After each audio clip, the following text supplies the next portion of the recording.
In what other profession on earth could an amateur who, you know, just spends his days sweeping floors completely destroy a Harvard-educated executive at the absolute top of their field? Right. I mean, it sounds like a joke. It really does. Mhm. But think about it for a second. It doesn't happen in surgery. No, definitely not. A janitor doesn't just accidentally wander into an operating room and perform a better quadruple bypass than the chief of cardiology. Yeah, that would end terribly. Exactly. And it doesn't happen in structural engineering either. You don't just guess your way into building a suspension bridge that holds more weight than one designed by some MIT grad. For sure. But today, we are looking at why this exact scenario happens regularly in your bank account. It's wild. Welcome to today's deep dive. If you're joining us, we know you are here for actionable frameworks and counterintuitive insights. Always. And today we are pulling from Morgan Hill's brilliant frameworks in the psychology of money. But we aren't just going to give you a boring summary. No, we're going way deeper than that. Right. We are extracting the exact mechanisms of why standard financial advice completely ignores human nature and how you can actually use that to your advantage. Yeah. So we have to start by completely shattering a myth that most of us were taught in school. Oh, absolutely. We have to stop pretending that finance is a hard science. Right, like physics or chemistry. Exactly. Yeah. It is not physics. There are no unbreakable laws of gravity when it comes to the stock market. Though people really want there to be. Oh, they desperately want it. We want it to be a hard science because, well, math is comforting. Yeah. Spreadsheets are predictable. But the reality is that finance is a soft skill. Right. It is entirely driven by human psychology, by ego, by fear, by greed, and by the bizarre things people do when they feel insecure. Because you can have the most mathematically perfect spreadsheet in the world. Oh, for sure. But the moment a human being with a pulse and, a mortgage looks at a 30% market drop, that spreadsheet just goes completely out the window. It's Yeah. totally useless at that point. Which brings us back to that floor sweeper you mentioned. Yeah. Because this isn't some hypothetical riddle you threw out there. Yeah, it's a historical fact, and it completely validates what you just said about finance being a soft skill. So let's look at the tale of two extremes. Okay, lay it out. On one hand, you have Ronald Reed. He was born in rural Vermont, the very first person in his family to even graduate high school. Wow. Yeah, he hitchhiked to campus every day. He spent 25 years fixing cars at a local gas station, and then another 17 years literally sweeping floors at JCPenney. Just a totally normal blue-collar life. Exactly. He bought a 2-bedroom house for $12,000 when he was 38. His main hobby was chopping his own firewood. I love that. And he was actually known for holding his coat together with safety pins. Wait, really? Safety pins? Yeah, he lived a completely unremarkable, invisible life until he died at age 92 in 2014. Okay, so that's the janitor. Right. And the contrast to him is a man named Richard Fuscone. Ah, the executive.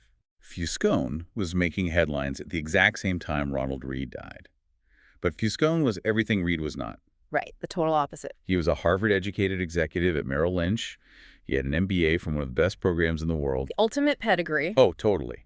He was so incredibly successful and universally praised for his business savvy that he routinely made those prestigious 40 under 40 lists. He is the guy you hired to tell you how money worked. Exactly. Yeah. In fact, he was so financially successful that he retired in his 40s to pursue philanthropy. Okay, so we have the janitor with the safety pins and the Harvard executive who retired in his 40s. Right. Now, here is where the math of finance completely breaks down and the psychology takes over. The best part. When Ronald Reed, the janitor, died, he made international news. Why?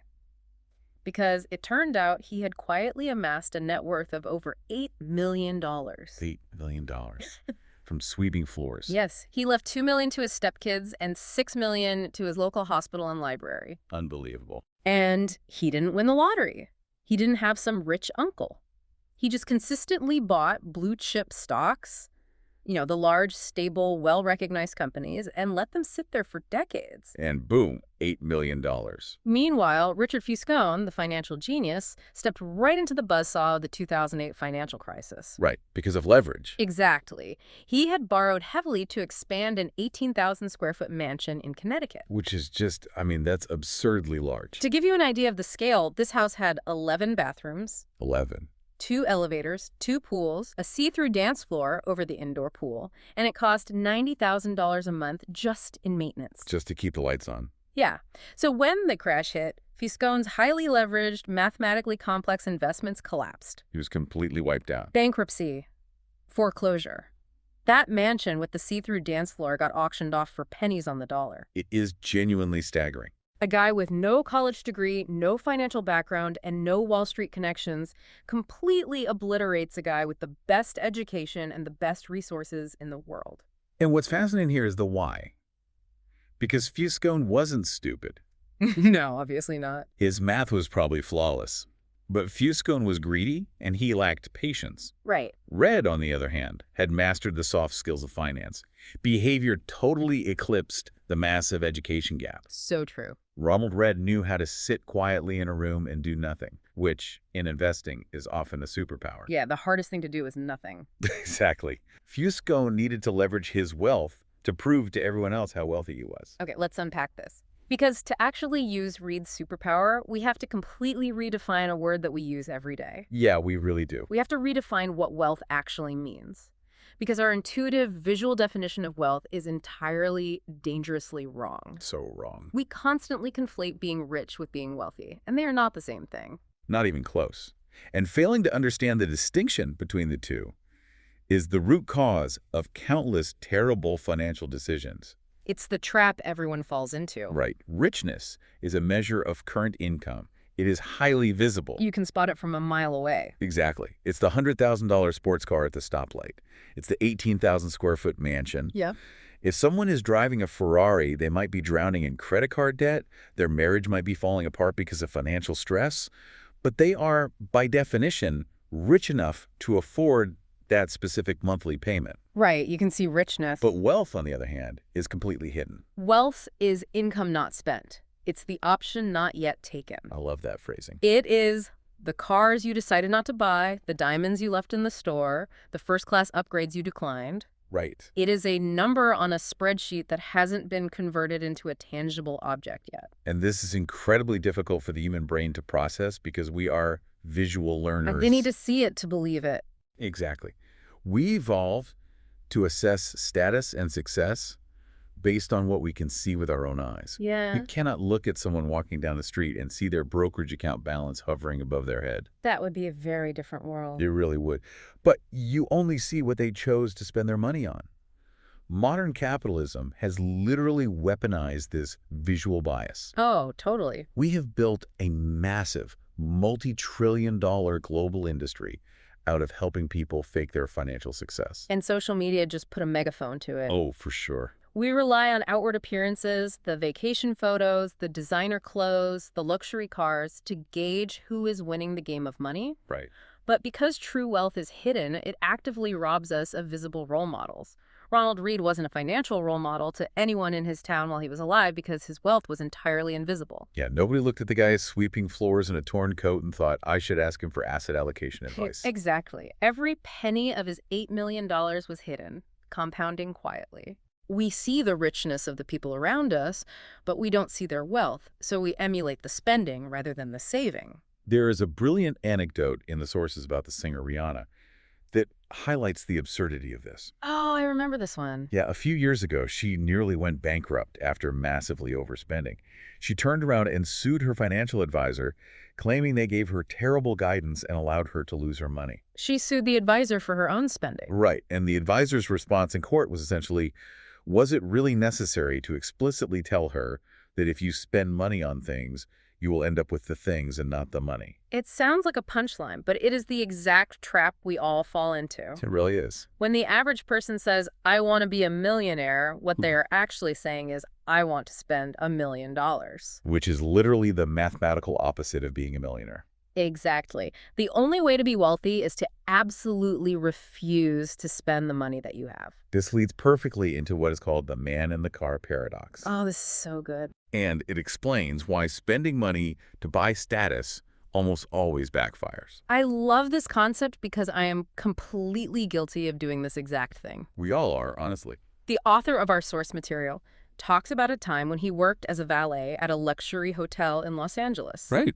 Every day, guests would roll up in Ferraris, Lamborghinis, Rolls-Royces, and his natural instinct when he saw a car like that was to think, wow, if I had that car, people would think I'm so smart, they'd think I'm rich, I'm important, I've made it. That's the normal reaction. But he eventually realized the paradox.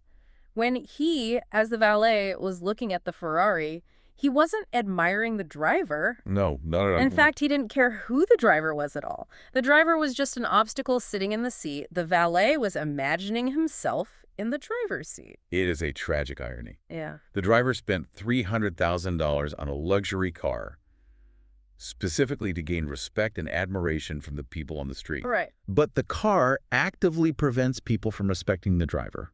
Onlookers are too busy using that luxury object as a mirror for their own desires. They don't even see the person. Exactly. They covet the object, but they ignore the person entirely. You think you are buying respect, but you're actually just buying a prop for someone else's daydream. But hold on, let me push back on this. Sure. If true wealth is completely invisible, if it's just a string of digital numbers on a bank server that you never, ever convert into flashy stuff, what is the point? It's a fair question. It feels like waking up at 4 a.m. to go to the gym every single day to get absolutely shredded, but deciding you're going to wear a bulky, oversized winter parka for the rest of your life so no one ever sees your muscles. That's a great analogy. If I can't use it to buy status or enjoy the fruits of my labor, what is the actual utility of having the wealth? Aren't I just being a dragon hoarding gold in a cave? That is the exact friction point where most people abandon their savings plans. Yeah, they just give up. If wealth isn't for buying status, what is its actual function? Because wealth is what you don't see.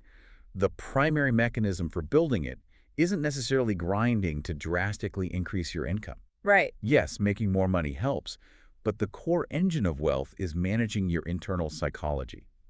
Specifically, it's about managing the gap between your ego and your paycheck. The ego-income gap. Exactly. This is where we throw the financial calculators in the trash and bring in a therapist. Pretty much. The framework here is that saving money relies significantly more on humility than it does on financial literacy. Your savings rate is simply the gap between your ego and your income. Right. It's that simple. If your ego grows exactly as fast as your paycheck, your savings rate will always be zero, whether you make $50,000 or $5 million.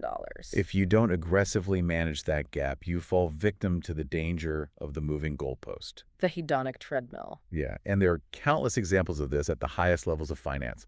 Look at Rajat Gupta.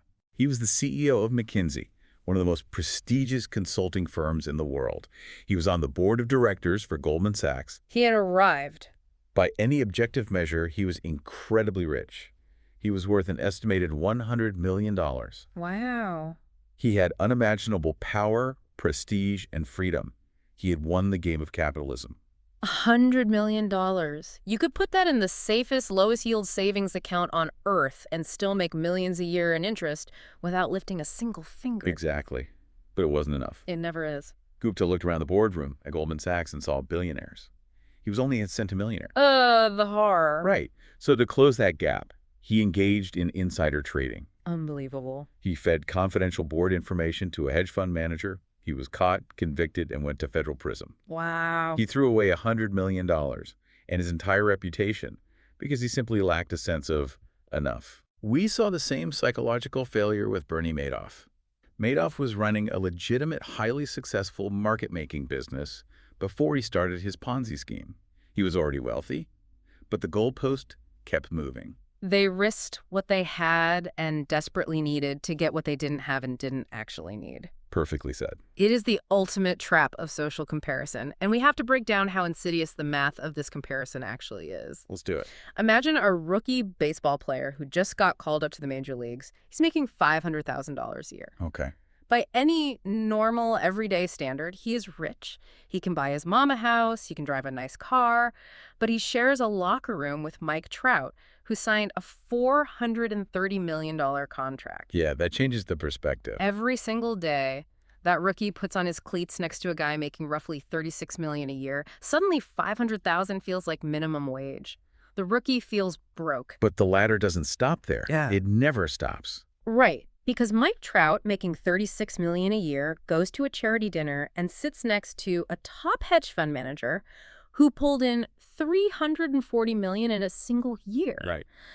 Trout, one of the greatest athletes of his generation, feels poor. It's crazy. And that hedge fund manager looks at the top 5 hedge fund managers globally who made 770 million that year. And they all look at Warren Buffett. Exactly, whose wealth jumped by 3.5 billion in a single year. And Buffett can look at Jeff Bezos, who in certain years has made more per hour than the rookie baseball player made all year. Wow.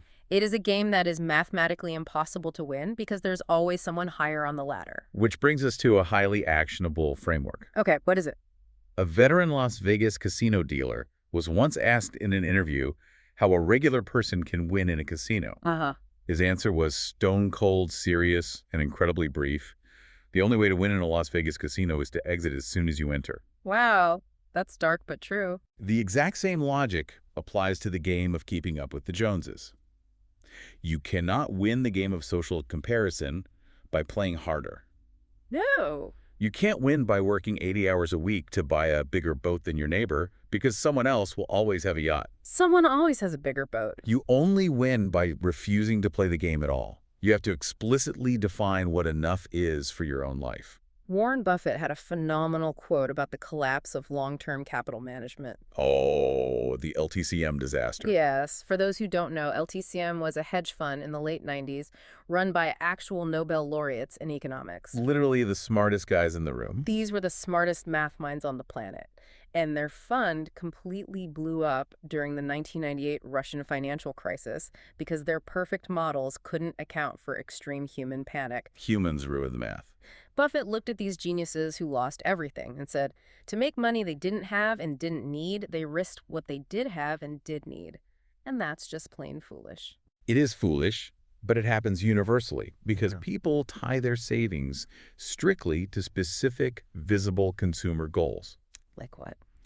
They save for a down payment on a house, or they save for a new car or a vacation.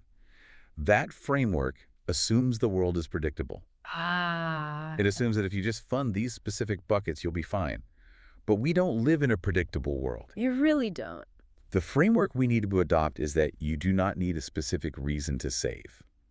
Saving for saving's sake is a hedge against the inevitable, unpredictable curveballs of life. Right, yeah. You are saving for the medical emergency, the sudden layoff, the global pandemic. But wait, let me jump in here, because if I'm in my 20s or 30s and I'm trying to build a career, telling me to just find enough sounds like terrible advice. It does sound counterintuitive. Shouldn't I be hungry? Shouldn't I be leveraging everything to grow? If the entire engine of modern innovation and capitalism is built on wanting more, striving for more, inventing the next big thing, isn't telling people to find enough essentially telling them to bench themselves? Doesn't it kill the exact drive that creates wealth in the first place? That is the most common pushback to this idea, but it fundamentally misinterprets the concept. Okay, how so? Finding enough is not about complacency. It is not about being lazy or lacking ambition. Then what is it? It's about self-preservation. It is realizing that an insatiable appetite eventually pushes you to the point of ruin. Okay, I'm listening. Think of it like eating a meal. You need food to survive and grow. But the only way to truly, objectively know exactly how much food your stomach can physically hold is to eat until you vomit. Oh, wow. We don't do that because the pain of vomiting ruins the entire pleasure of the meal. We learn to stop when we are full, even if there's more food on the table. That makes perfect sense. Yet in business and investing, people constantly push their risk and their ambition until they financially vomit, until they burn out, face bankruptcy, destroy their marriages, or go to prison. Enough isn't benching yourself. It's knowing when to stop eating before you make yourself sick. It's knowing that an extra $1 million isn't worth a heart attack. Wow. Knowing when to stop eating before you make yourself sick, that completely reframes it. Yeah, it's powerful. Okay, so let's say we've done this. We've managed our ego, we've stopped comparing ourselves to our neighbors or Jeff Bezos, and we've been saving just to save. Great place to be. We now have a pile of money sitting in a checking account. Now we actually have to decide how to allocate it. We have to invest it. Yes, the next step. And this is where everyone immediately runs back to the spreadsheets. We boot up Excel and try to find the perfectly rational mathematical answer for where to put every single dollar to maximize our return. Which is exactly what we're taught to do. But according to the sources, doing this is actually a massive mistake. Right. We shouldn't optimize for math. We should optimize for human psychology. This is a profound shift in how we think about portfolio design. Academic finance demands that we be coldly rational. It builds models based on the assumption that investors are emotionless calculators who will perfectly execute a strategy regardless of how terrifying the market gets. Which is obviously false. Exactly. But the source material argues that aiming for strict rationality is a trap.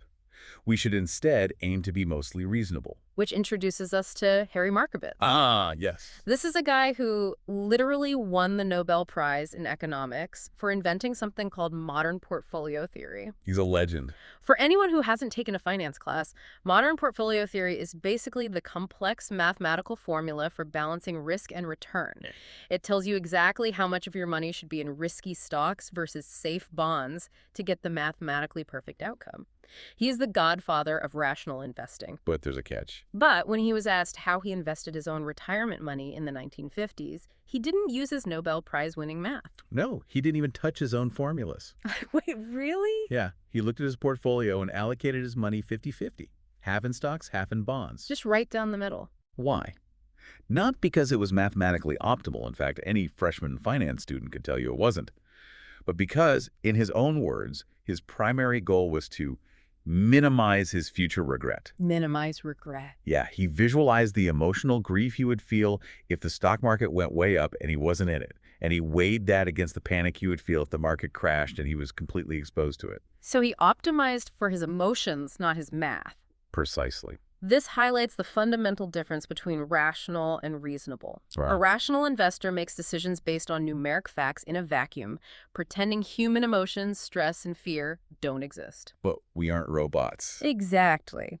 A reasonable investor makes decisions at the dinner table. They factor in their spouse's anxiety, they factor in their own peace of mind, and their actual literal ability to put their head on the pillow and sleep at night when the news is screaming that the economy is collapsing. Ignoring that human element, trying to be purely rational, is incredibly dangerous. Let's look at a concrete example. There was a well-publicized study out of Yale suggesting that young people should use 2-to-1 margin to invest in retirement accounts. Okay, 2-to-1 margin. For clarity, using margin means you borrow money from your brokerage firm to buy more stock than you could afford with your own cash. Right. 2-to-1 means for every $1 of your own money, you borrow $2.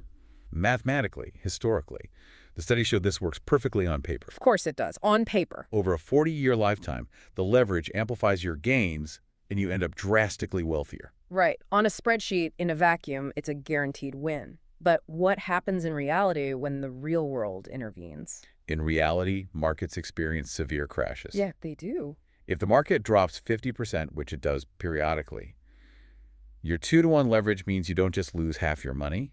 The math of the leverage wipes you out completely. Gone. You lose 100% of your equity. At that point, the broker doesn't just pat you on the back and say, hang in there, the Yale study says it'll bounce back. No, they want their money. They issue a margin call.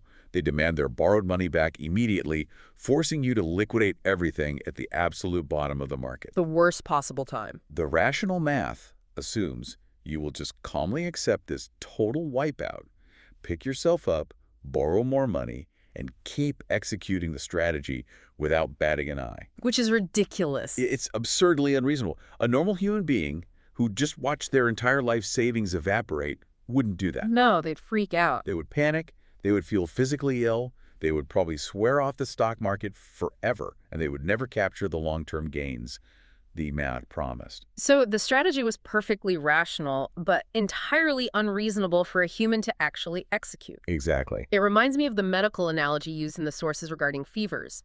This really made it click for me. Oh, that's a great analogy. If you get a severe infection, it is biologically rational for your body to develop a high fever.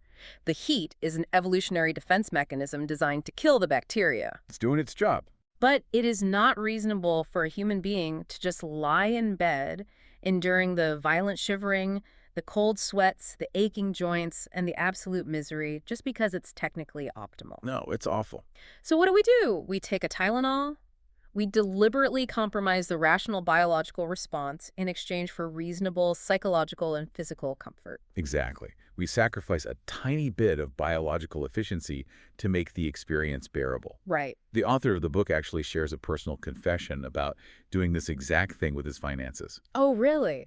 Yeah, he and his wife decided to completely pay off their mortgage when interest rates were sitting at historic, dirt-low levels. Oh, wow. From a strictly rational mathematical standpoint, this is a terrible financial decision. You should take that incredibly cheap debt, drag it out for 30 years, and invest your extra cash in the stock market, where historically it will earn a much higher return than the interest you were paying on the house. Any financial advisor on Twitter would tear him apart for that. Oh, they absolutely would. But the author argues it was the best financial decision he ever made because of the profound psychological peace of mind it provided. You can't put a price on that. Exactly. Knowing that no matter what happened to the economy, no matter what happened to his job, his family owned their home outright and couldn't be evicted, allowed him to sleep soundly. That's amazing. It was a mathematically unreasonable decision on a spreadsheet, but it was totally reasonable for the realities of his life. Okay, so let's push this even further. Does this mean it's okay to fall in love with my investment? What do you... Because normally the golden rule of investing is to be completely emotionless. Don't fall in love with a stock. Right, that's the classic advice. But I kind of view this reasonable, over-rational framework like sports fandom. Oh, yeah, I like where this is going. If you are a purely rational sports fan, you would have no loyalty. You would just switch your favorite team every single year to whatever franchise has the best statistical probability of winning the championship based on their roster. But nobody does that. Exactly. We are irrationally loyal to our hometown teams. We buy the jerseys, we scream at the TV, and we stick with them through agonizing, decades-long losing streaks. So true. And the argument here seems to be that if a slightly suboptimal, irrational investing strategy like owning local real estate or investing in companies you personally love and believe in keeps you so engaged that you don't panic sell during a recession, it's actually the superior strategy. That is precisely the point, and the sports analogy is a great way to look at it. Yeah. A mathematically perfect strategy that you abandon in a panic during a market crash is far worse than a deeply imperfect strategy that you have the emotional fortitude to stick with for 20 uninterrupted years. Consistency over perfection. Consistency beats perfection every single time. Okay, so now we have a reasonable sleep at night strategy. All right. We've paid off the mortgage if we want to. We have our Markowitz 50-50 split or whatever idiosyncratic setup helps us sleep. Yep. But the market isn't just going to leave us alone. How do we actually handle the brutal, terrifying realities of the market? Right. You mean the crashes? The crashes, the failed businesses, the terrifying volatility that makes you want to throw your phone in the ocean. To navigate the brutal reality of the market, we have to master three distinct concepts: fees, compounding over time, and tails. Okay, let's take those one by one. Let's start with fees, because this changes how you experience a market crash. Yeah. We have to completely redefine how we view volatility and market drops. Volatility is not a fine, it is a fee. Let's explore the psychology of fines versus fees, because our brains process these two costs completely differently. Exactly. When you overstay a parking meter and you get a parking ticket, that's a fine. You feel a visceral sense of annoyance. Oh, it's the worst feeling. You feel like you made a mistake, you did something wrong, and you are being actively punished by the city. Your natural instinct is to change your behavior so you never experience that punishment again. Right. But when you walk up to the gates of Disneyland and you pay $150 for a ticket, that's a fee. You don't feel punished. No, you're excited. You don't feel angry at the ticket booth operator. You winningly accept the cost because you understand it is the price of admission for the experience you are about to get. Now apply that to investing. When novice investors look at their retirement account and see that their portfolio has dropped 20% in a bear market, they psychologically process it as a fine. They think they messed up. They think, I made a huge mistake, I'm being punished by the market, I need to sell everything immediately to avoid future fines. Right. But if you reframe that 20% drop, not as a punishment, but as the admission fee you must pay to access long-term exponential growth, your reaction changes entirely. You endure it. You endure it. You don't try to frantically put your car in reverse to avoid the toll booth. You gladly pay the toll, because you know it's the only way to stay on the highway to your destination. Which brings us to the magic of that highway, compounding. Ah, the eighth wonder of the world. We hear the phrase compound interest thrown around so much that it's almost lost its meaning. But the source makes a crucial point about why our brains are so phenomenally bad at grasping it. It's an evolutionary blind spot. Right. Our brains are hardwired for linear thinking, not exponential thinking. If I ask you what 8 plus 8 plus 8 is, Your brain instantly knows it's 24. Simple math. But if I ask you what 8 times 8 times 8 times 8 is, your brain completely short circuits. You have no intuitive grasp of the number. And there is an evolutionary reason for that. Which is? Our ancestors survived by calculating linear threats. If a tiger is running at me at 10 miles an hour and it's 50 feet away, how long do I have to climb this tree? Right, that's immediate survival. That is linear math. Our ancestors did not need to calculate how a virus doubles every hour or how interest compounds over 40 years. We simply don't have the mental hardware for it. And that biological blind spot prevents us from realizing how compounding actually creates wealth. Everyone points to Warren Buffett as an unparalleled investing genius. And his track record is incredible, but his real secret, the actual math behind his billions, isn't just his ability to pick the right stocks. No, not at all. His real secret is uninterrupted time. He started investing when he was 10 years old. 10. The vast, vast majority of his net worth came after his 65th birthday. That's the part people ignore. The secret isn't finding a risky way to get a 50% return in one spectacular year. The secret is getting a decent, boring return that goes uninterrupted for decades. The book uses an ice age analogy that perfectly captures the slow, invisible power of this. Oh, I love this part. How do you create an ice age? Intuition tells us you need a cataclysmic event, you need the Earth's orbit to shift, or a massive global deep freeze where temperatures drop to minus 40 degrees overnight. Yeah, you'd think it takes a disaster. But science shows that's not how it happens. You just need a summer that is slightly cooler than average. Just a little bit cooler. It's so incredibly subtle that you wouldn't even notice it. But because that summer is just slightly cooler, a little bit of winter snow doesn't melt. It stays on the ground. Okay. That leftover snow is white, so it reflects a tiny bit more of the sun's rays away from the Earth, which makes the next winter slightly colder, which means more snow survives the next summer, which reflects even more sunlight. It just builds on itself. Until eventually, you have sheets of ice, 2 miles thick, covering the entire North American continent.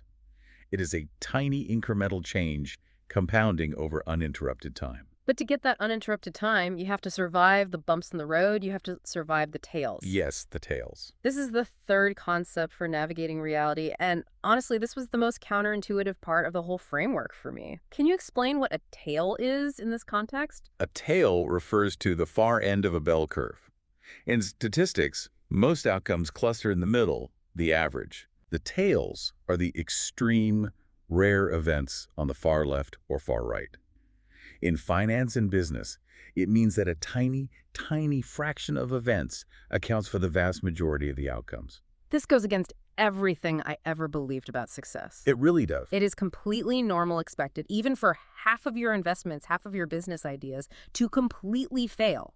Success isn't about being right every time. It's driven by the extreme outliers. Exactly. Let's talk about Amazon.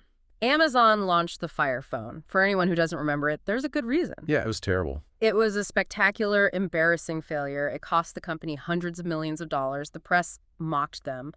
But Jeff Bezos wasn't panicking. No, he was fine with it. In fact, he essentially told the press, if you think the Fire Phone is a big failure, we are working on much bigger failures right now. Which sounds crazy for a CEO to say. Why would a CEO brag about failing? Because he understood that long tails like the invention of Amazon Web Services or Amazon Prime generate so much staggering, unimaginable wealth that they pay for the Fire Phone and 1,000 other failures combined. You see this exact same dynamic in art collecting. Heinz Berggruen was one of the greatest art collectors of the 20th century. He amassed a collection worth hundreds of millions. Wow. How did he do it? Did he have a magical eye that only picked masterpieces? No. He bought massive amounts of art. 99% of what he bought was essentially worthless. It sat in storage. Warehouses of junk. But the 1% were early Picassos. They were Matisses. Oh, wow. The tail, the extreme outlier, drove the entire outcome of his life's work. He could be wrong 99 times out of 100. And because he held on to the winners, he is remembered as a genius. But wait, how can a normal person possibly accept being wrong 50% or 90% of the time without losing their mind? It's hard. This goes against literally everything we learn in our developmental years. Think about it. In school, if you take a math test and you get 50% of the answers right, you get an F. Yeah, you fail. You are a failure. Your parents ground you. You might not graduate. We are deeply conditioned from the age of 5 to believe that you must be right almost all the time to be considered successful. It absolutely breaks our educational conditioning.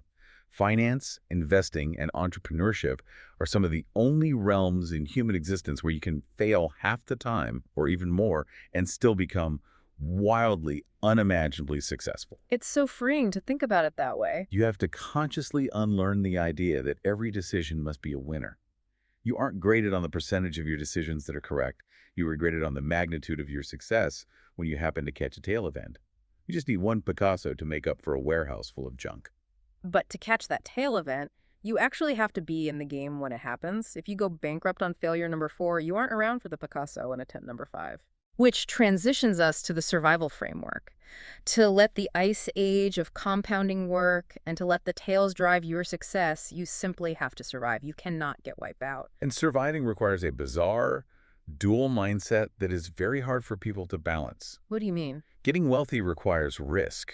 It requires optimism, putting yourself out there, taking a chance on a new job, or investing in a volatile market. Right. But staying wealthy requires the exact opposite skills. Staying wealthy requires frugality. It requires a healthy dose of paranoia and a constant lingering fear that what you have built can be taken away from you in an instant. The ultimate cautionary tale here is Jesse Livermore. Oh, his story's intense. He was one of the greatest stock market traders of the early 20th century. This guy had an incredible instinct for risk. He famously shorted the market right before the 1929 stock market crash. Talk about timing. While the rest of the world was losing everything, while people were literally jumping out of windows on Wall Street, Livermore made the equivalent of billions of dollars in a single week. $1 billion in a week. He was a genius at getting wealthy. But he had absolutely no idea how to stay wealthy. He couldn't turn off the risk-taking engine. Right. He kept making massive, leveraged bets, assuming he was invincible, and within a few years, he lost every single penny of those billions. He went bankrupt and ultimately took his own life. It is a devastating story, but it perfectly illustrates why you absolutely must have a margin of safety, which is just another term for room for error. Yeah. This raises an important question.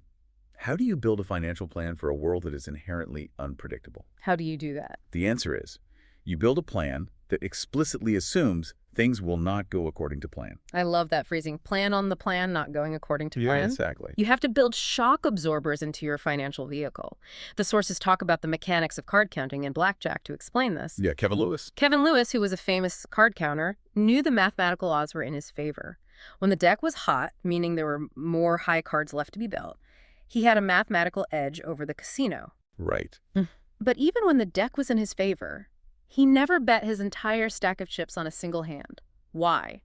Because variance, which is just the statistical term for plain old bad luck, can easily deal you 3 bad hands in a row. Oh, for sure. If you bet your whole stack, that short-term variance wipes you out before your long-term mathematical edge has time to normalize.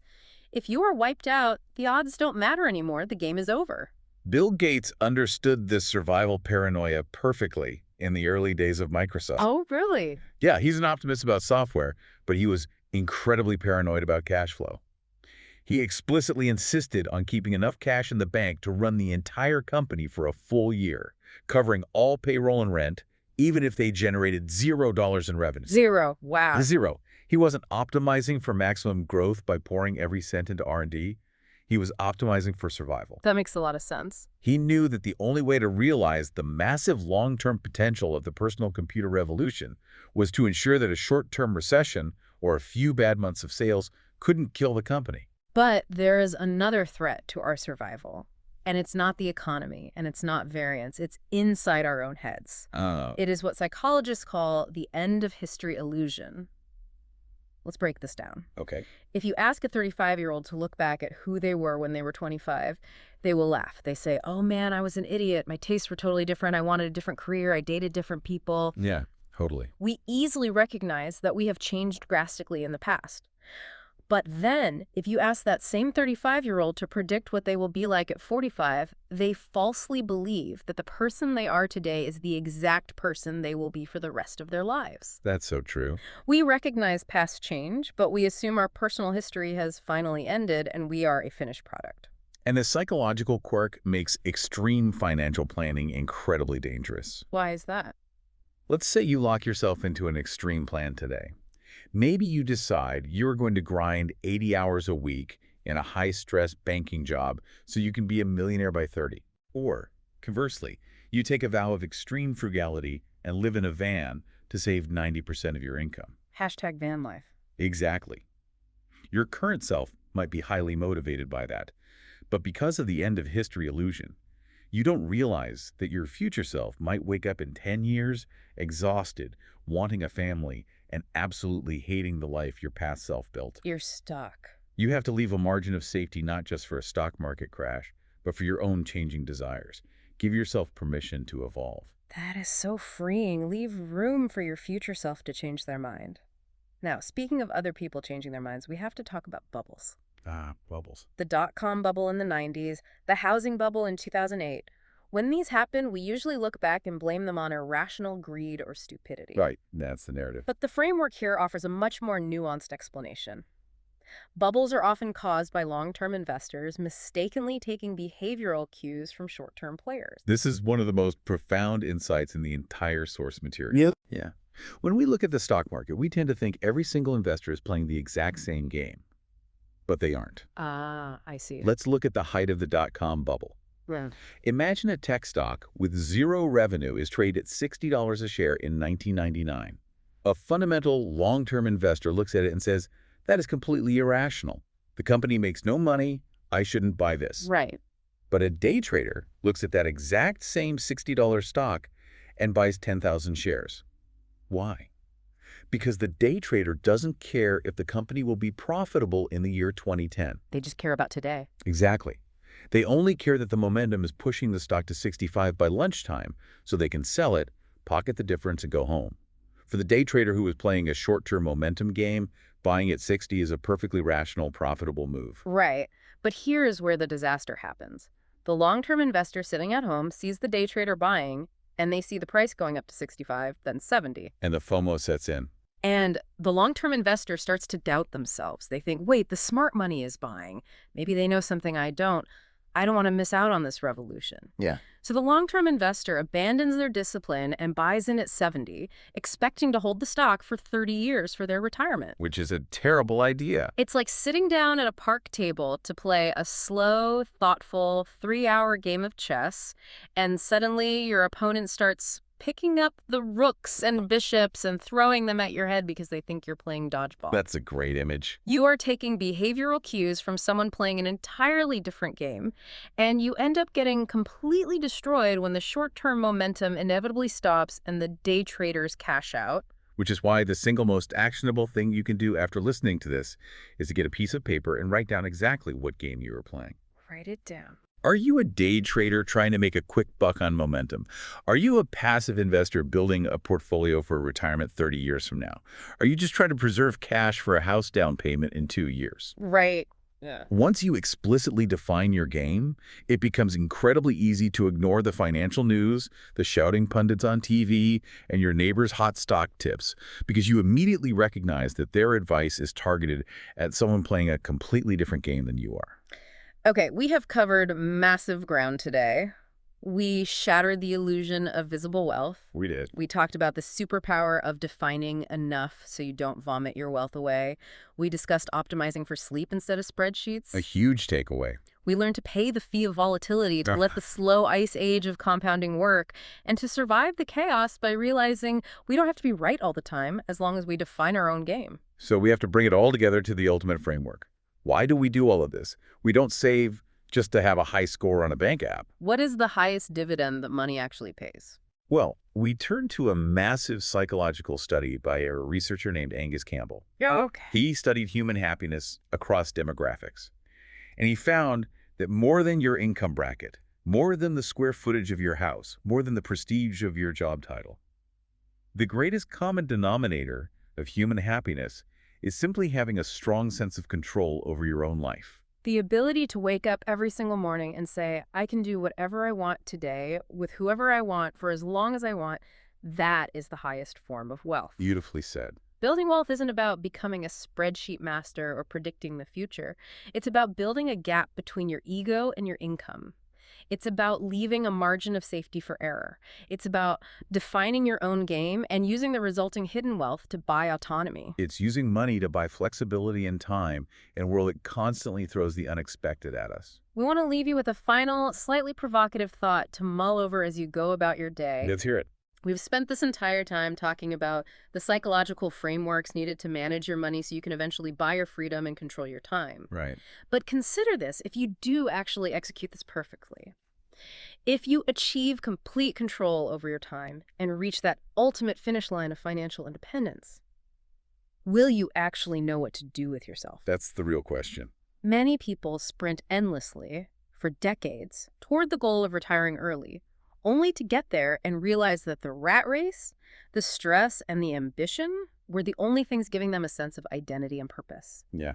The real psychological challenge of your life might not be building the wealth itself, but discovering who you actually are when you no longer have to work for it. That is the deeper, far more difficult psychological journey that begins the exact moment the financial journey succeeds. Remember, a broken arm gives you a clean x-ray. The bone is broken or it's not. It's physics. But the world of money is driven by humans, which means it's messy, emotional, and unpredictable. Stop looking for the perfect mathematical equation and start looking in the mirror. Define your game. Thank you for joining us on this deep dive. We'll see you next time.